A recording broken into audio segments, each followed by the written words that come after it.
Bueno, buenas tardes. Antes que nada, quiero agradecer a Amparo y a Martín. Bueno, primero por tener la idea de publicar este libro precioso, esta compilación. Y bueno, en segundo lugar, por tener la loca idea de invitarme a mí a participar de la presentación. Quiero explicar un poquito qué hago acá yo, porque en realidad no soy especialista en Torres García ni en Juan Flo. Pero bueno, yo fui alumna de Juan Flo desde el año 89, tenía unos 22 años en aquel momento. Y bueno, eso fue para mí un privilegio, eso instauró, digamos, un vínculo intelectual que a la larga se vuelve afectivo, ¿verdad? Y que dura toda la vida, ¿no?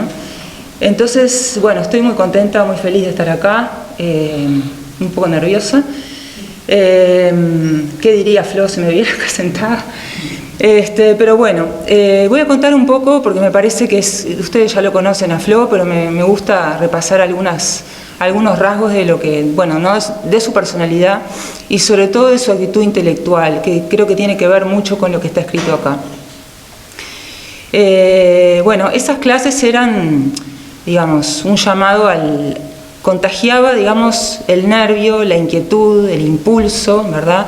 Esa cosa desasosegada de estar siempre pensando y repensando y buscando y rebuscando, ¿no? Una cosa un poco obsesiva, pero que a los alumnos realmente nos generaba como una especie de brío interior, al punto de que, bueno, yo misma muchas veces salía de clase corriendo a comprar, por ejemplo, Sombra sobre la Tierra, que me acuerdo clarito, que lo recomendó en una clase y fui corriendo a comprar el libro, o a pedirle a mi padre, pasame música de Brahms, porque Flo dijo, ¿no? Y eso creo que era bastante general en nuestra generación, en los que estábamos ahí sentados, ¿no? Tenía además en esas clases, bueno, una gran ironía, sarcasmo permanente en sus críticas, mucha malicia, que era muy divertida también, o sea, nos hacía reír, se enojaba, y también cuando se enojaba nos hacía reír, se enojaba de nuestro silencio, de cierta apatía, porque él era todo lo contrario como profesor, ¿no? Digamos, transmitía justamente, estaba totalmente reñido con la apatía o la bulia académica, que la hay también. Era alguien que estaba siempre con el motor prendido, siempre con el motor encendido como profesor, y eso creo que es lo mejor que un profesor puede transmitir a un alumno. Bueno, eso lo digo como estudiante, como alumna de aquel momento, y que me considero alumna hasta el día de hoy, ¿verdad? Pero creo que me gustaría centrarme a partir de ahí en lo que llamé la actitud intelectual. ¿Cuál era la forma de abordar los problemas, ¿no? Y eso creo que realmente marca el libro que estamos presentando hoy, porque en Flo hay un afán incansable por encontrar lo que está escondido, por buscar, digamos, los ríos subterráneos de las cosas, por sondear los bajos fondos. Es alguien que nunca se conforma con la primera impresión, con las visiones más planas de las cosas, siempre está buscando los espesores, ¿no? Lo que corre por debajo, y eso es algo que me parece que ha mantenido siempre, y que, digamos, en la oralidad como profesor y también como escritor, como investigador, ¿verdad? Una especie de sospecha permanente por lo que dicen otros y por lo que dice él mismo, digamos, yo diría una insatisfacción productiva, ¿no? La permanente crítica y autocrítica y autorrevisión de todo lo que decía y lo que escribía, ¿verdad? El pensamiento en constante ebullición. Y eso, bueno, es algo que nos marcó a muchos y creo que define muchísimo no solamente su actividad como docente, sino también, como decía, su actividad como investigador y como escritor, aunque como comentábamos hoy no publicó demasiado, ¿verdad? Pero en los escritos que tenemos se puede detectar eso. Incluso me pasó estos días leyendo el libro y releyendo, porque muchas de las cosas que están en el libro yo ya las había leído, ¿verdad? Que me ponía a leer y me sonreía, porque es un poco como escucharlo, porque uno lee el libro y aparece esa cosa sagaz, un poco despiadada, ¿no? En la crítica, y esa esa incomodidad que a él tanto le gusta, ¿no? Es una incomodidad con el problema y consigo mismo, ¿no? Una especie de inquietud permanente. Bueno, con respecto yendo más digamos, a lo que podríamos decir, llamar la alianza entre Juan Flo y Torres García, pues yo creo que hay una especie de alianza o simbiosis, o quizá para no exagerar tanto, una feliz articulación. Creo que el caso misterioso de Torres García, o el misterioso caso Torres García, como él mismo le llama, es ideal para una cabeza como la de Flo. ¿Por qué? Porque la propia obra teórica y práctica de Torres es muy difícil de entender, es muy autocontradictoria, o por lo menos así lo parece, es paradójica. Entonces Flo está realmente a sus anchas, está en su salsa porque encuentra un problema, un tema de estudio que es como su espejo, es decir, está tratando de desentrañar algo, está buscando un hilo en una cosa que está enmarañada, que es como un enjambre de contradicciones y cosas que Torres dice y luego se desdice y va y viene, y me parece que por lo menos yo cuando lo leo veo ese disfrute, ¿verdad? Esa satisfacción del tipo que tiene entre manos algo complicado y que está permanentemente tratando de ver qué es lo que hay detrás de eso, ¿no?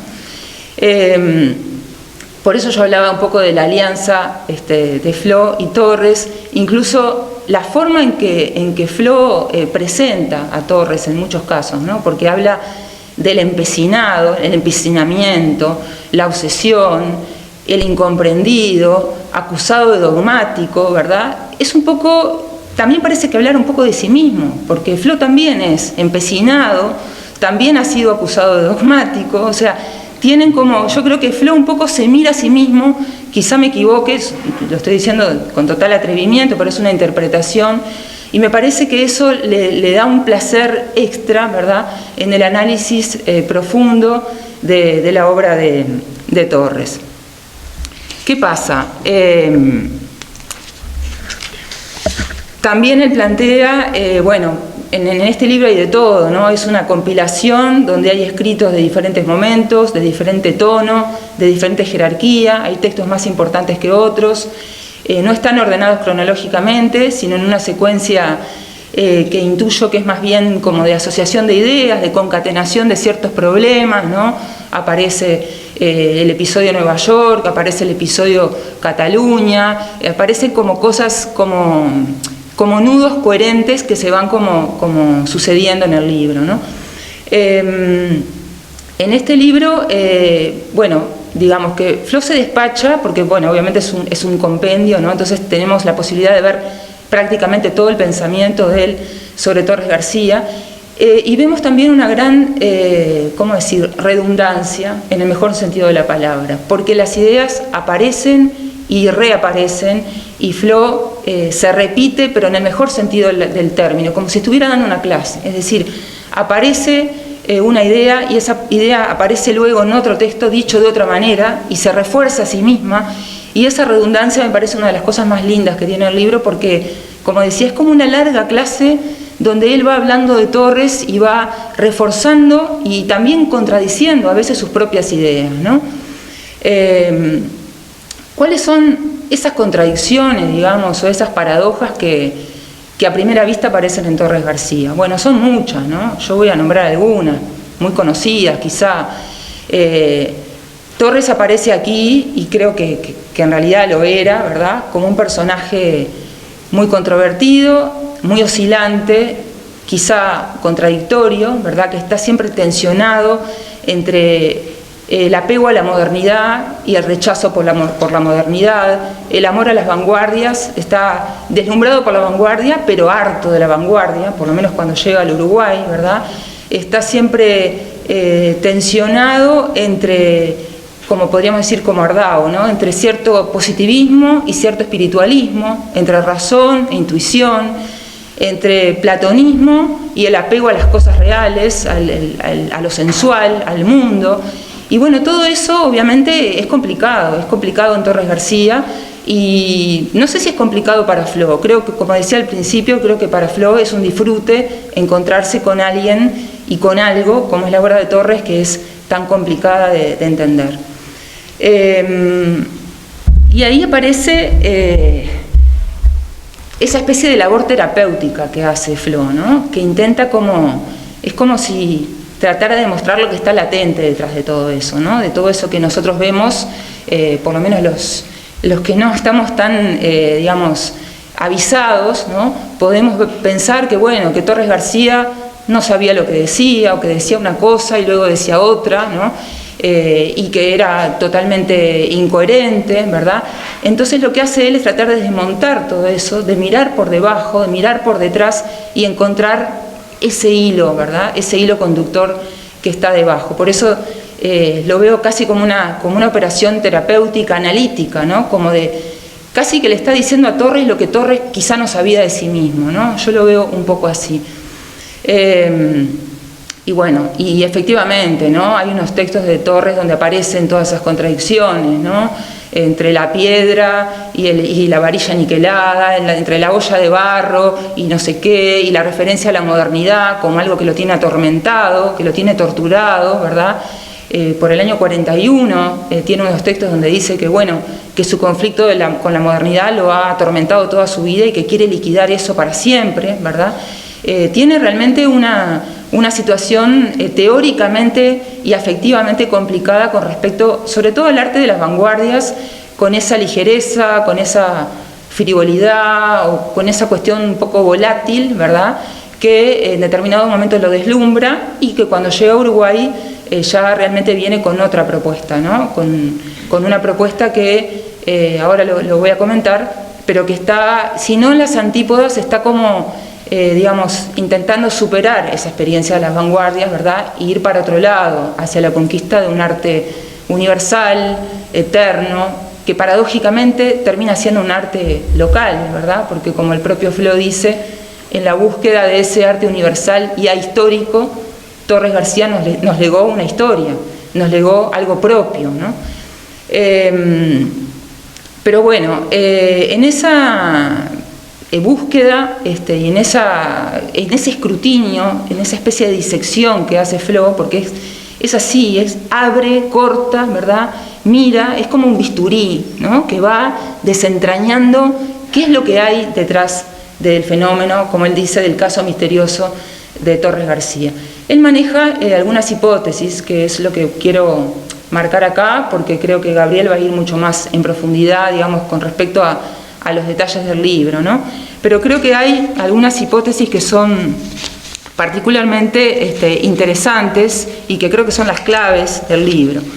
La primera es, un poco ya lo mencioné, la convicción que tiene Flo de que Torres ha sido totalmente malentendido, ¿no?, de que hay un gran malentendido de la crítica, de los comentaristas sobre la obra de Torres, y es muy a la Flo, ¿verdad?, muy despiadado cuando lo dice y lo plantea, y justamente eso es como el gran disparador de su obra crítica sobre Torres García.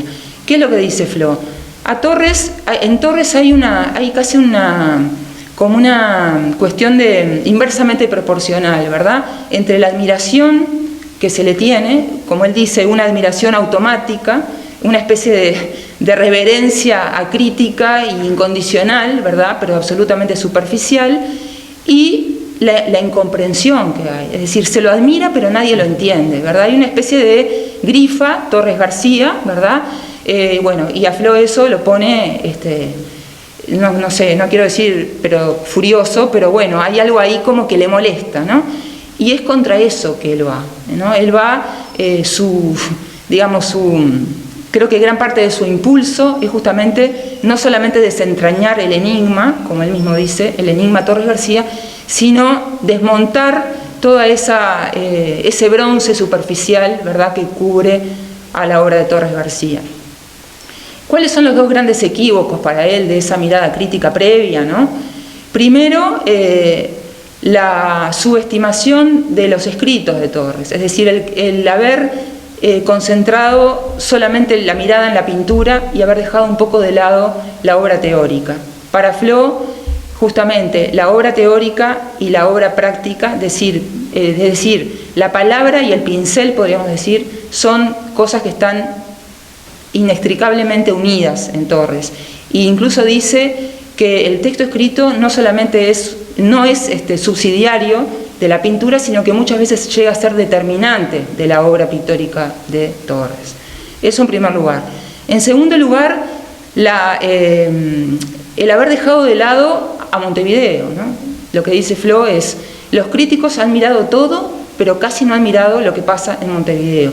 Y para él es en Montevideo donde está la gran revelación de cuál es el proyecto de Torres García, el gran secreto, ¿no? Eso son palabras de Torres en una carta que envía desde Nueva York, ¿no? El propio Torres dice, tengo un gran secreto, y bueno, y Flo interpreta que ese gran secreto es, ¿cuál es? Su gran proyecto utópico, que es el de venir a esta tierra provinciana, postiza, conservadora, de medianías, ¿no? La tierra ferreiriana, podríamos decir, del término medio, ¿no?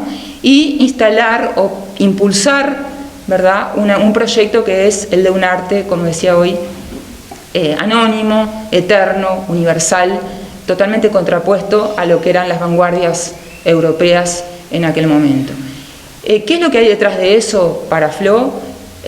Para él, detrás de eso está la convicción del propio Torres de que el arte moderno, si seguía por ese camino, iba hacia un callejón sin salida.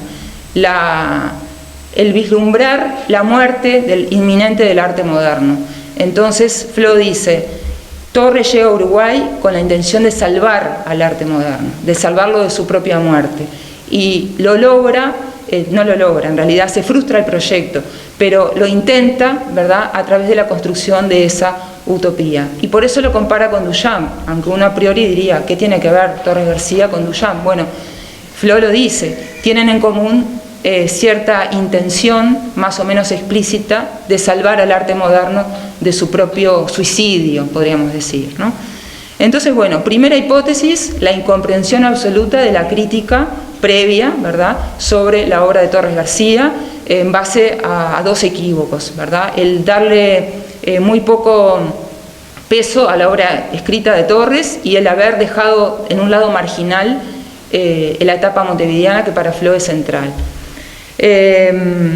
Bueno, hay algunas hipótesis que derivan de ahí, ¿no? La segunda hipótesis que yo rescataba de todo esto es justamente eso, ¿no? La articulación estrecha entre la obra pictórica y la obra teórica.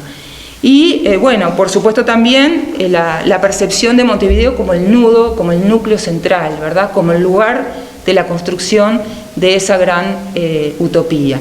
Y ahí es muy interesante cómo Flo describe el modo en que Torres percibe, ¿no?, la cultura nuestra, la cultura latinoamericana en general, ¿no?, colonial o colonizada, ¿no?, mestiza y postiza, en el peor sentido de la palabra, y cómo, por lo menos a juicio de Flo, eso genera también, retroalimenta gran parte de la incomprensión con la que Torres García es, en cierta medida, recibido y procesado, deglutido, digamos, por la cultura local. Bueno, ¿qué más? Otra hipótesis importante del libro es que, en definitiva, que también se deriva de lo que venía comentando, que las contradicciones de Torres no son tales. En el fondo, detrás de esas aparentes rupturas permanentes, ¿verdad?, a nivel del lenguaje, a nivel de la obra pictórica, hay efectivamente, y él lo dice, una peculiar clarividencia, dice Flo, casi profética, ¿verdad?, de pensamiento. Es decir, está enunciando Flo que hay efectivamente una cosa continua, que hay algo que le da coherencia, unidad y continuidad a una obra que para los no iniciados, o para los que se creen iniciados, diría Flo, es totalmente incomprensible o ha sido mal entendida. Bueno, y cita algunos ejemplos, ¿no? Cita a La Huerta, a Juan José La Huerta, de una manera muy irónica, para mí muy disfrutable. Cita también a Kahlenberg, en el sentido de que ve en Torres un precursor del arte cinético, y se enoja, ¿no? Lo cita y se enoja porque está convencido de que están totalmente equivocados. Y bueno, y voy terminando. Además de plantear estas hipótesis, Flo nos dice que, bueno, él se ve a sí mismo también como un alumno, ¿verdad? Torres es en gran medida también su maestro, y él rescata dos grandes no, dice, ¿no?, de lo que nos dejó Torres García. El no al folclorismo, que me consta que Flo también está, digamos, suscribe totalmente eso, ¿verdad? Y el no al cosmopolitismo, en el sentido de la copia banal o acrítica, ¿verdad?, de los legados que llegan de otros lugares, ¿no? Entonces habla de justamente la contribución de Torres a la construcción de una suerte de apropiación de la vanguardia, ¿verdad?, en una clave local, al mismo tiempo que destruye la vanguardia. Otra paradoja, ¿verdad? Es como si dijéramos, bueno, Torres nos ayuda a apropiarnos localmente de una vanguardia, pero en el mismo acto de hacer eso está matando, está destruyendo a la vanguardia que lo tiene tan preocupado, tan atormentado desde hace tantos años. Bueno, y nada, simplemente termino reafirmando esa sensación que me da y que me dio siempre en realidad, de que Flo de algún modo se veía un poco, o se ve en realidad un poco en el espejo ese de Torres cuando justamente afirma, ¿no?, ese carácter empecinado, esa incomodidad con el medio en cierto modo, y además lo dice, en una cultura transaccional y morigerada, representaba un ejemplo casi obsceno de apasionamiento y cerrazón doctrinaria. Creo que esta frase para mí cabe perfectamente a la figura de Flo. No creo que sea coincidencia, bueno, quizás sí, pero percibo como una especie de identificación, y ahí estoy haciendo un poco de psicología, pero me parece, o por lo menos me divierte verlo así. También la soledad de Torres, la osadía, ¿verdad?, para tener un camino propio. Creo que todo eso vale también para la figura de Flo, más allá de que siempre ha estado rodeado de estudiantes y de amigos. Cuando digo soledad me refiero a un pensamiento que es propio de él, ¿verdad?, y que no se parece a nada más que al pensamiento de Juan Flo, así lo veo yo. Y bueno, y le doy la palabra a Gabriel. Nada, con esto espero devolver un poco de lo que he recibido de mi profesor, y agradecerle, aunque bueno, no está acá, pero agradecerle la lucidez, la erudición, el humor y el mal humor también, porque también a veces venía bien. Bueno, gracias.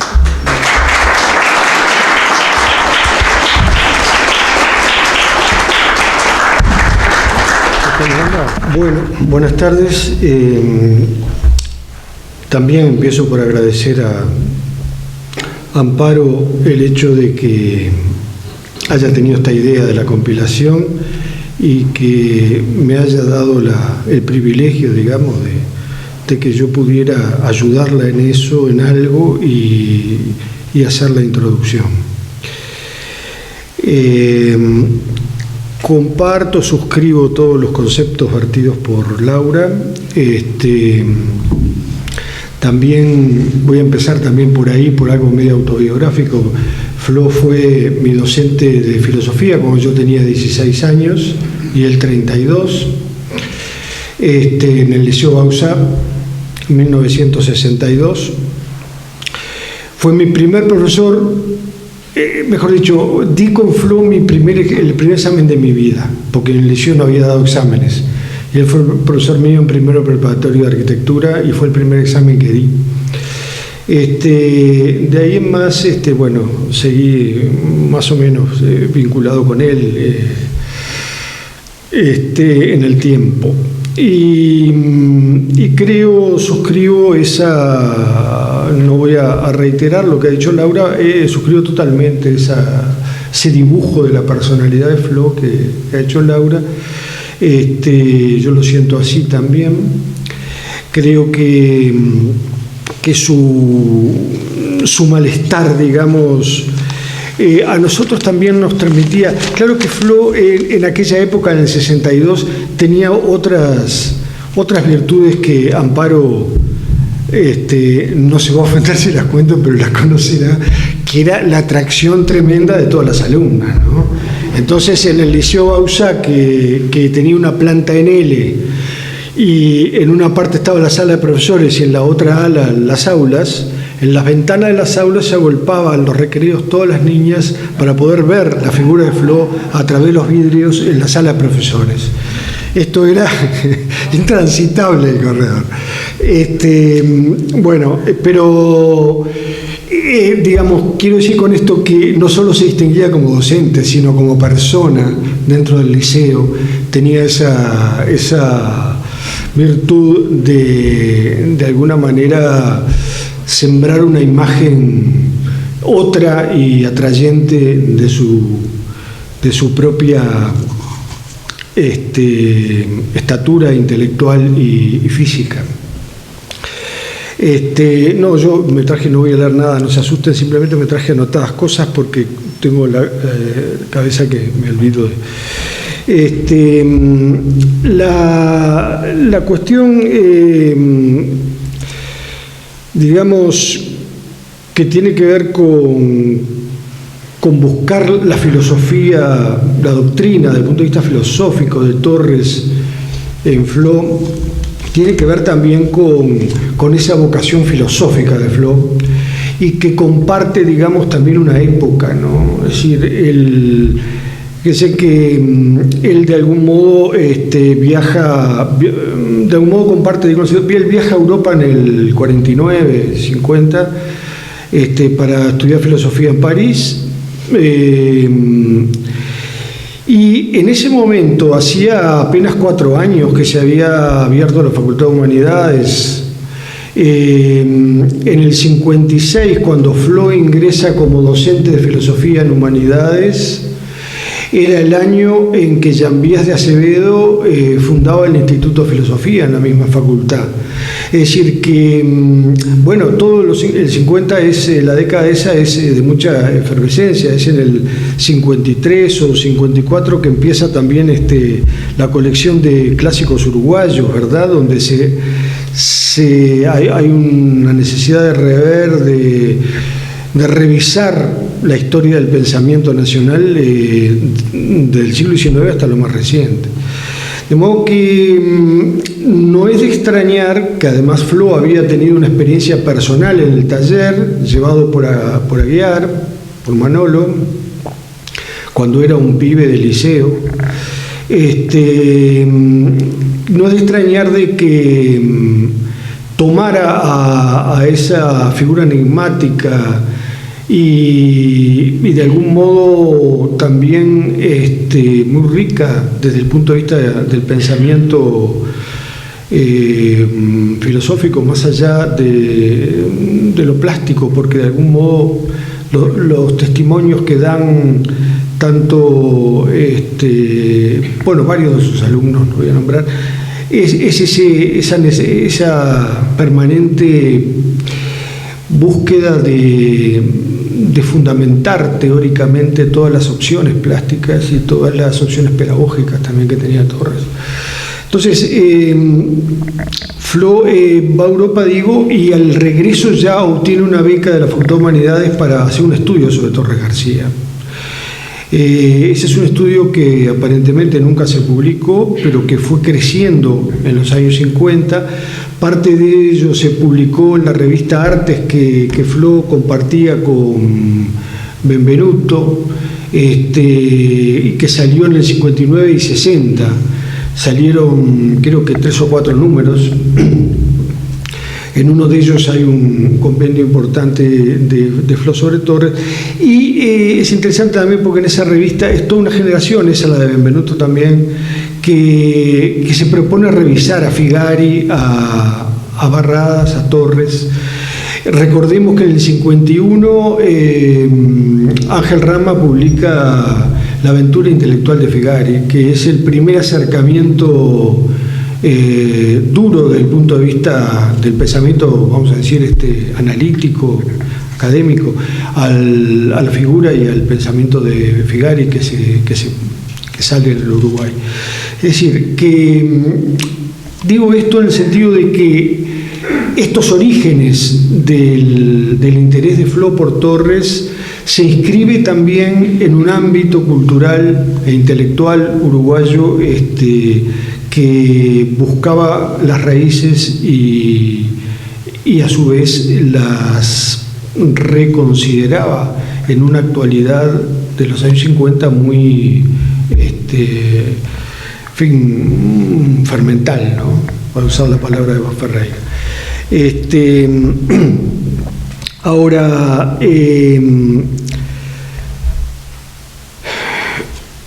hay algo que recién en el 74, cuando se cumplen los 100 años del nacimiento de Torres García, en 1974, aparecen estos textos de Flo importantes que son la significación de Torres García y sobre todo Joaquín Torres García Escritos, que es ustedes la conocerán, es una recopilación de escritos de Torres de distintos libros de Torres, pero una recopilación de párrafos ordenados temáticamente. Una cosa que es de gran ayuda para una aproximación al pensamiento de Torres. Esto aparece recién en el 74 como un estudio de los escritos de Torres, que hasta ese momento estaban ladeados por los que habían escrito sobre Torres, incluso por los más cercanos, ¿no? Esther de Cáceres, entre otros. Es decir, Flo es el primero, digo yo, que realmente entra en ese magma de reflexiones tan convulsivo que es los escritos y el pensamiento de Torres. Ahora, luego, a partir de la década de los 80, está esa emergencia mundial, vamos a decir, de la obra de Torres por un problema de mercado, ¿verdad? En los años 80 parece una revisión que hacen el mercado, coleccionistas, etcétera, de casi todas las vanguardias europeas y sobre todo latinoamericanas. Y Torres es reconsiderado y revalorizado en términos de mercado de una manera muy notoria, ¿no?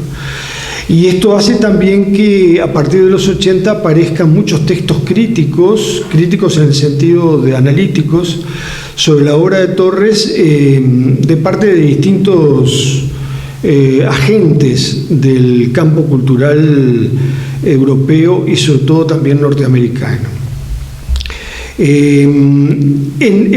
Justamente a fines de la década del 90, cuando en Texas se hace la exposición de Torres, que primero se hace en el Reina Sofía, ¿verdad? Y después se hace en la Museo de la Universidad de Texas, que lo organiza Ramírez, Mari Carmen. Allí ya estamos en un mapa en el cual es invitado Flo. Y me iba a referir a esto también en términos anecdóticos. Estamos en un mapa, digamos, en el cual la visión predominante de Torres es eurocéntrica, ¿verdad? No hay una visión latinoamericana y menos con la profundidad con la que la estaba manejando Flo en ese momento. Flo fue invitado a Texas, en esa oportunidad yo también, pero Flo desistió de ir, envió su texto y un día antes del viaje apareció en casa y me dice: mira, lleva este papel, este texto que quiero presentarlo allá, no es el que se va a publicar, pero quiero que estas ideas mías se conozcan, no sé qué. Yo estaba con un montón de cosas en la cabeza y no lo leí, el texto de Flo. No bien llegué al día siguiente de llegar a Austin, en el hotel, en el desayuno, repartía a todos el papel.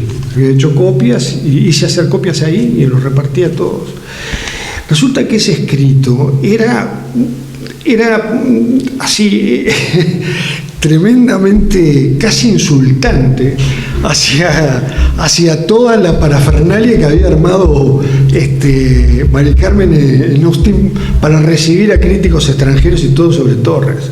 O sea, se criticaba en ese texto la descontextualización total de Torres, la visión eurocéntrica predominante, todo esto, que no pertenecía, por supuesto, al texto que después se publicó y que se tradujo muy mal y que también provocó la ira. Sí, provocó la ira de Flo contra Florencia Bassano, que fue la traductora. Bueno, pero ¿el qué?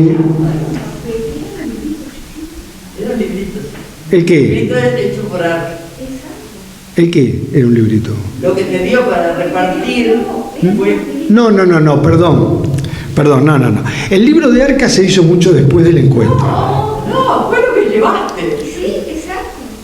Pero lo que está publicado en Arca es la ponencia de él. Yo no llevé la ponencia de él. No, lo que está publicado en Arca es el texto que Ramírez adaptó a un nuevo español porque le parecía como... Esa fue la traducción que hizo Bassano. Esa adaptación, Sí, la conozco. En inglés está bien. Sí, la conozco, pero me estás hablando, Amparo, del texto que se publicó. Yo estoy hablando de una cosa lateral que Flo hacía una crítica que prácticamente me lo dio para que yo lo entregara allí, pero después entendí que lo que él quería era que yo se lo diera a Mari Carmen, para que Mari Carmen entendiera por qué no iba, porque estaba desconforme con ese ámbito. Pero no es el texto se publicó, lo publicó Arca, todo eso. Pero yo llevé un papel que simplemente le hice hacer copias por Andrea Yunta, que me ayudó a hacer las fotocopias ahí en el mismo hotel. Y las repartí en el desayuno. Y era un papel, claro, donde decía por qué no iba, y entonces hacía una crítica radical a esa convocatoria. Y yo me desayuné del problema por las reacciones de todo el mundo, que me miraban como diciendo, claro, sí. Entonces, bueno, el tema es que eso es precisamente uno de los puntos, digamos, de inflexión, me parece a mí, historiográfica, que marca Flo, en cuanto a que a partir de entonces, incluso la conciencia que tomamos todos, que tomó Andrea Yunta, el propio Gustavo Buntis y demás, de lo que estaba pasando con las críticas de Flo, de Torres desde el punto de vista eurocéntrico, fue un punto de inflexión para tomar otra perspectiva hacia Torres desde América Latina. Y esto es, digo yo, una actitud fundacional de Flo. Y entonces por eso para mí tiene muchísimo valor, como señalaba Laura, el texto ese del 91 que se llama Torres García en y desde Montevideo, ¿no? Es un texto fantástico porque además ahí Flo se anima a hacer una síntesis muy precisa de todos sus conceptos, si bien es un texto muy largo, pero no hay reiteraciones y hay una concisión conceptual muy grande, de por qué, y ahora me voy a referir a eso después, por qué para él Montevideo es la etapa clave de Flo. Ya adelantó algo en ese sentido Laura.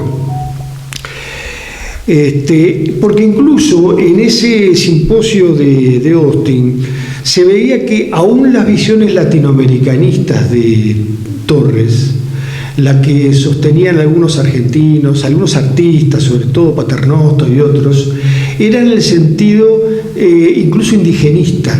O sea, tomar la parte de acercamiento al precolombino de Flo de Torres. Miren si será cierto esa coincidencia que señalaba Laura, que reducían, digamos, un reduccionismo del pensamiento de Torres sobre lo indoamericano como una de las formas de la gran tradición universal. Lo reducían a un problema de identidad latinoamericana, ¿no? O sea, se veía en esa postura de Torres un tema de identidad. Y eso también es un facilismo, una forma bastante ligera de tomar la doctrina de Torres. Eso se veía muy claro también en ese simposio de Austin. Ahora,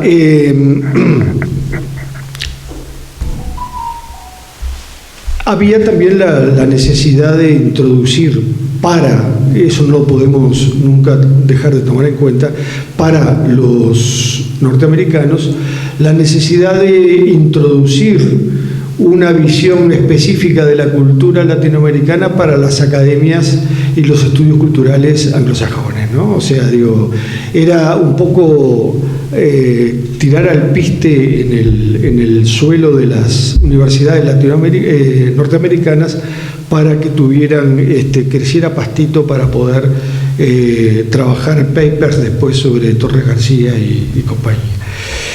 Ahora, algo de esto lo decía Flo también en ese papelito. Ahora, ¿por qué cuando Amparo me preguntó qué título ponerle al libro, yo le sugerí de Torres García en la crisis del arte moderno? Porque justamente, como señalaba Laura, Torres toma, no voy ahora a entrar demasiado en esto, pero digo, Torres, Flo considera que Torres en Nueva York toma conciencia de algo, que al escribirle a Llongueras, un amigo del catalán, le dice que tiene un gran secreto en un libro que está escribiendo, ¿no? Flo sospecha que ese libro, que nunca se editó como libro, pero que es Hechos, que había sido comenzado en Cataluña y proseguido en Nueva York, y es el contraste que Torres encuentra en Nueva York entre lo exultante de toda la civilización industrial y de todo eso que lo entusiasmaba, y por otro lado vamos a decir, la languidez de un ámbito artístico completamente comercializado. Entonces, ese contraste, que no lo había vivido en Europa, es una de las cosas que le hace presentir una decadencia, una transformación, digamos, de las vanguardias en un manierismo y en una absorción por parte de los intereses del mercado. Toda esa parafernalia que Flo llama materialista, que en realidad es capitalista. Ese materialismo de la cultura norteamericana que lo obsesiona a Torres en las cartas que escribe a sus amigos europeos, y a Barradas mismo. Es uno de los... en su escrito Nueva York, que publicó también Flo, como compilación de textos sueltos que tenía Torres de Nueva York, ahí pueden ver ustedes las opiniones de Torres sobre el norteamericano medio, ¿no? Son fantásticas. Entonces, digo, esa pequeñez humana que encuentra en Nueva York frente a la grandiosidad material de una civilización que estaba en una emergencia fenomenal, es uno de los conflictos que traslada a Torres al arte moderno, ¿no? Y que le hace temer por una muerte del arte, no solo del arte moderno, del arte como tal. Curiosamente, digo, esta es una de las ideas que tiene Flo, sí. Es decir, Flo considera que a partir de los 60 muere el arte, ¿verdad? Digo, es un poco y una idea muy respetable, muy legítima. Pero es justamente en esa comunión que señalaba Laura de pensamientos que hay entre Flo y Torres, está ese punto clave, que es la crisis del arte moderno, que es una crisis del arte, ¿verdad? Para Flo y para Torres. Y entonces me parece que frente a esa conciencia de una catástrofe del arte, lo que asume Torres es la responsabilidad del artista, y en ese caso la de él, para salvarlo, ¿no? Es decir, el gran secreto, según Flo de Torres, es esa toma de conciencia de que si él no se pone a salvar el arte de una decadencia total, eso va a suceder. ¿Y cuál sería la forma de salvarlo? Volverlo a ponerlo al servicio de lo humano, es decir, al servicio de algo que en Torres tiene una matriz necesariamente religiosa, metafísica, ¿verdad? Ponerlo al servicio de una ubicación del hombre en el cosmos y por lo tanto de un sentido de comunidad. Ese es el gran propósito que va a poner en ejercicio en Montevideo, o sea, el sentido de comunidad a través del arte. Y es la vía que Torres imagina de salvación de un arte moderno que va hacia el mercado y hacia la muerte. Entonces, creo yo que esas dos disidencias fundamentales de Torres, una es con el esteticismo de las vanguardias, ¿verdad? Con el puro formalismo, con los estilos. En las cartas que tiene con Barradas son muy, muy claras ese rechazo al puro esteticismo de la vanguardia. Eso por un lado. Y por otro, el rechazo al mundo material, al destino de una civilización puramente tecnológica y que hoy estamos viendo los resultados a nivel planetario, ¿no? Y a nivel de la propia inseguridad de la especie humana. Esas dos disidencias, grandes disidencias de Torres, una con la vanguardia y otra con el sistema de vida, le hace, de Europa y de Estados Unidos, le hace pensar en una vuelta primero pensó en México, después en Uruguay, buscando justamente un lugar donde refundar una función del arte con sentido colectivo y sobre todo con un sentido filosófico, un sentido metafísico de la existencia, ¿no? Que es lo que lamentablemente en todo lo que yo he podido por lo menos experimentar de conferencias, de simposios y eso sobre Torres en el exterior, nunca se toma en cuenta. Siempre se habla del constructivismo como un estilo más, digamos, como una culminación de su experiencia con las vanguardias. Pero hay un trasfondo filosófico de necesidad de rescatar a la especie humana, si se quiere, de una catástrofe.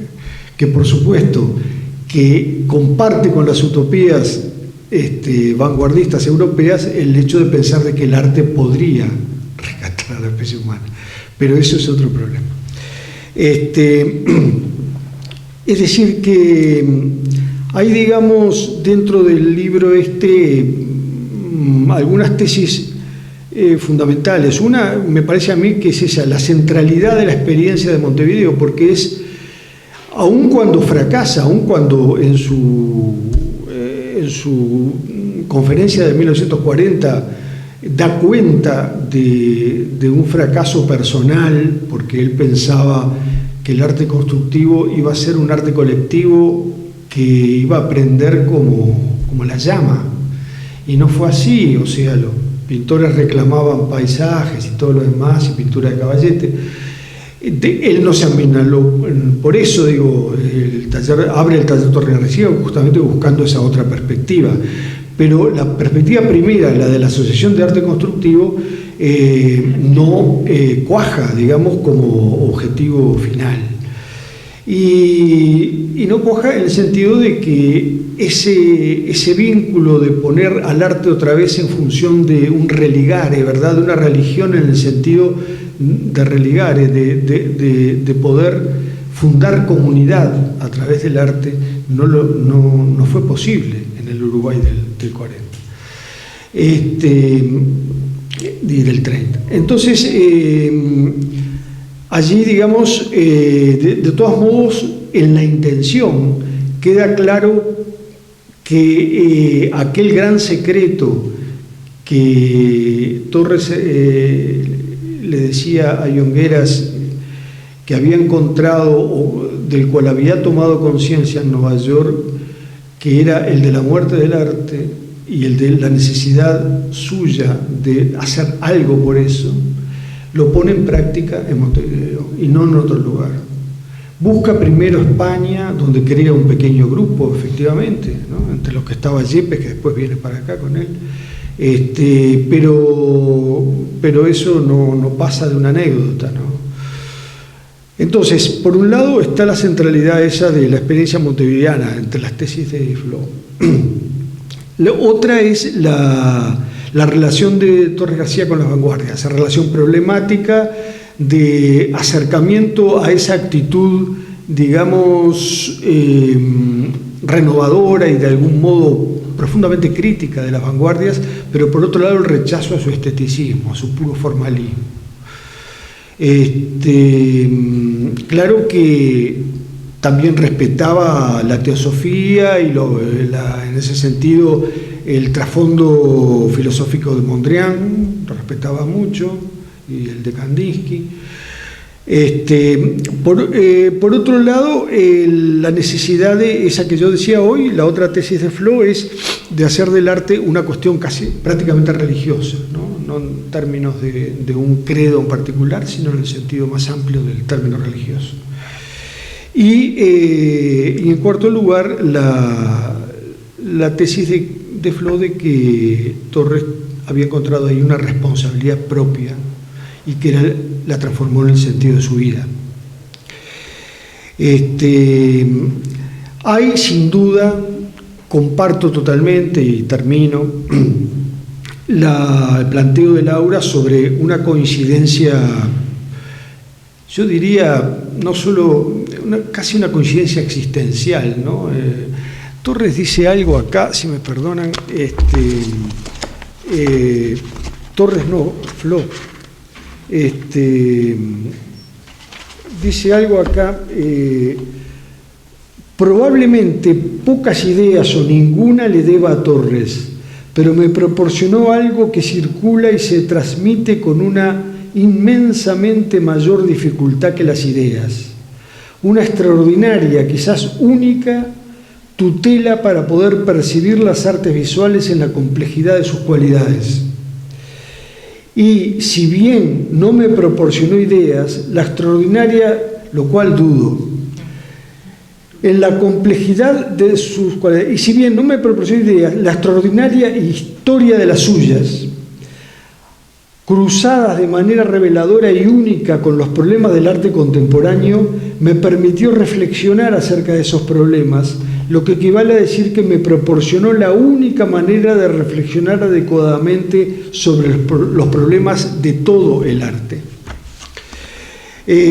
Allí está, digamos, esa comunión entre, porque en definitiva el Flo filósofo que abarca muchos campos tiene un centro de gravedad que es la filosofía del arte, ¿no? Y en ese sentido allí hay un diálogo permanente con Torres, que justamente me parece uno de los sentidos de la publicación de este libro, ¿no? Es un diálogo secreto también, ¿no? Y yo creo también que, para terminar, digo, la importancia de este libro está también en su potencial para aterrizar a un campo de complejidades múltiples, el pensamiento y la obra de Torres, y sacarlo de ese facilismo, de esa cosa tan agobiante que es el pensar que Torres son los cuadraditos, el barquito y el pececito, ¿no?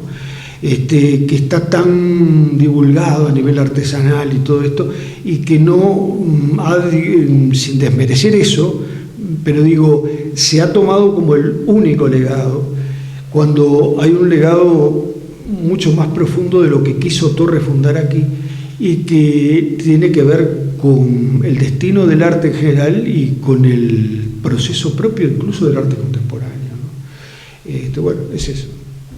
Gracias por acá. Yo creo que el aplauso tiene que ser para Flo, y quien acá está pidiendo un aplauso es el fantasma de Juan Flo, que está en su casa pero que está con nosotros.